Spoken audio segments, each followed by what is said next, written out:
Yes, hello and welcome. This is your C10, and I am here in the year 250 to tell you once again about my Pontic Empire. And this time, I am not going to be showing you any battles, but I will be giving you some topographical strategy that I've been working on. So we're going to go to the strategic map so that I can better show that to you. Alright, as you can see, I have grown a little bit in my time. I waged war against the Armenians, and I took a piece of territory from them. And I also, you can also see that Trapezos has gotten bigger. And this is a bit of a concern for me because I want these two territories right here, but in good time. I'm going to do that in good time because Trapezos, I have a really good relation with Trapezos right now, and if I break it, then it's effectively going to end my diplomatic career right then and there. So that is something that I do not want to do. What's this? Triaboli.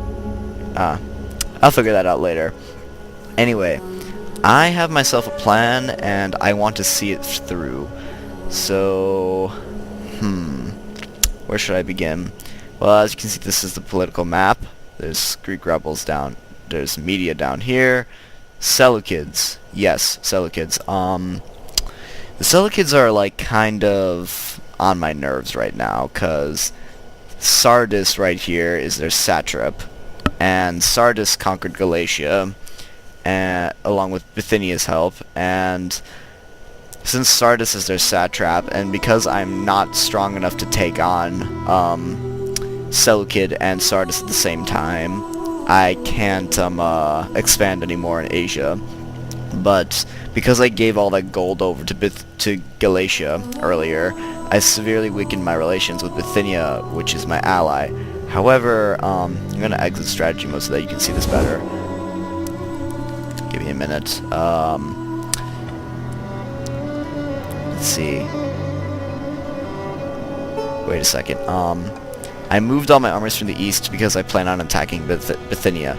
The reason why is because I have a navy that has about 20 ships, and they only have about 5 ships total in their navy. See, look, 4, 1, yeah, only 6 ships. And I have 20. And they declared war on a state in Thrace called Delis, which took this city, Polpudeva, which I think is Philippopolis, you know, the city of Philip that Philip, Alexander's dad, founded, and from the Macedonians, which means that they were pretty tough. But the point is that Bithynia has been wasting their energy fighting these people, and they have their whole entire main army in Europe right now.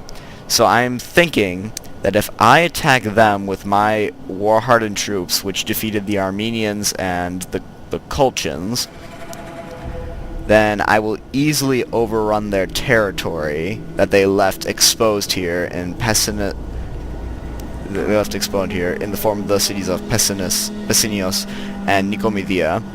And if I control the sea, then they won't be able to get their army back in time to relieve their capital and such.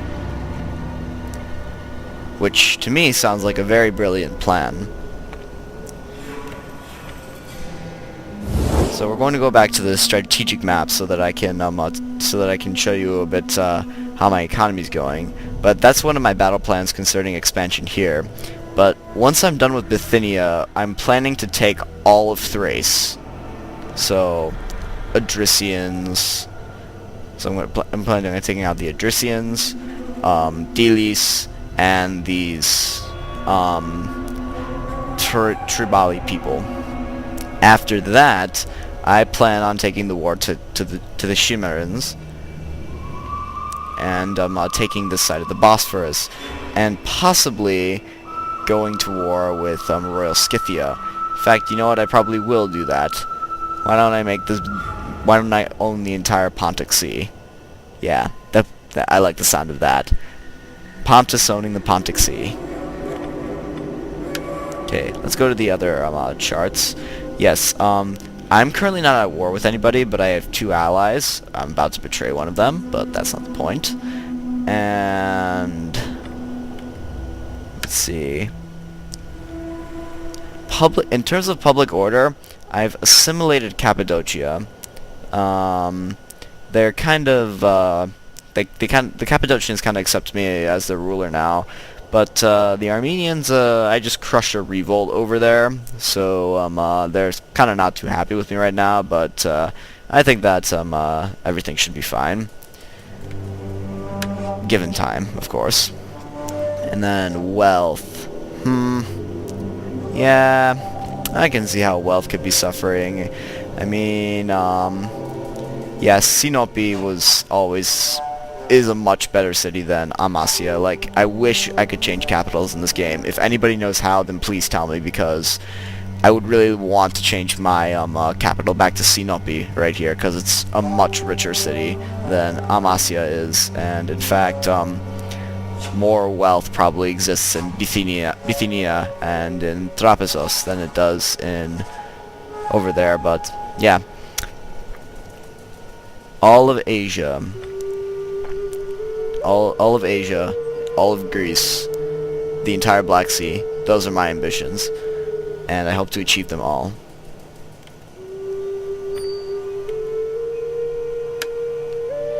Regional growth. Of course, with prosperity, regional growth increases as well. My core is obviously growing the fastest, and because Armenia is not happy with me right now, they're the lowest. But yeah, that's the proof. Well, I've made enemies of the Armenians. I'm kind of neutral with the Seleucids right now, because I know that they can still overpower me at this point. I'm planning on betraying Bithynia, and that might affect my relations with Trapesos, but once I'm done with conquering Thrace, then I'm either going to turn on them or on the Chimerans, and then finally Royal Scythia up here. Of course, conquering a bunch of barbarian tribes is probably going to open me up to a lot of bad things, but I honestly don't care at this point, because by that point I'll have enough money to maintain our armies large enough to keep all that territory under control. And speaking of money, as you can see, I am not pulling in a lot of money right now. This is really low. Like, I have a lot in the treasury right now, but that's because I haven't spent anything in quite a while. And this much income is pretty low for a state. But the reason for that is because I'm keeping my taxes low so that I can assimilate my regions faster and therefore facilitate faster expansion. See, I'm keeping my tax level to a minimum. And Armenians are starting to like me now because of that. Plus, I have plenty of trade partners. The Seleucids being the most Seleucids being the most wealthiest of them, but once I get rid of Bithynia, then it's going to be a bit tricky keeping up things. Never mind. As for tech, I'm advancing slowly. My tech path is probably not the most orthodox because I've never played even the first Rome Total War, so I have no idea how to handle tech. I'm just like advancing kind of slowly with tech, and I just hope that my strategy doesn't backfire on me later on, because I do, in the end, plan on facing Rome at some point.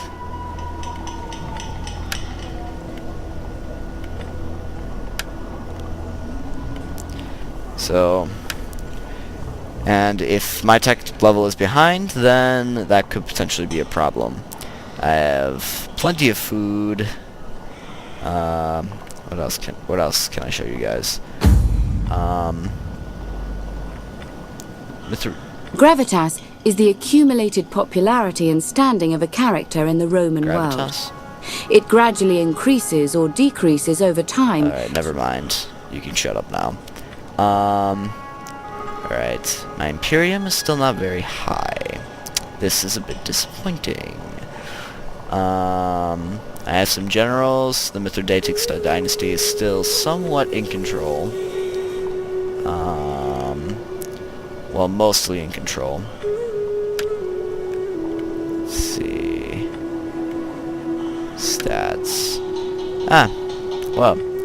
Yeah, I think I'm pretty much done explaining things to you guys.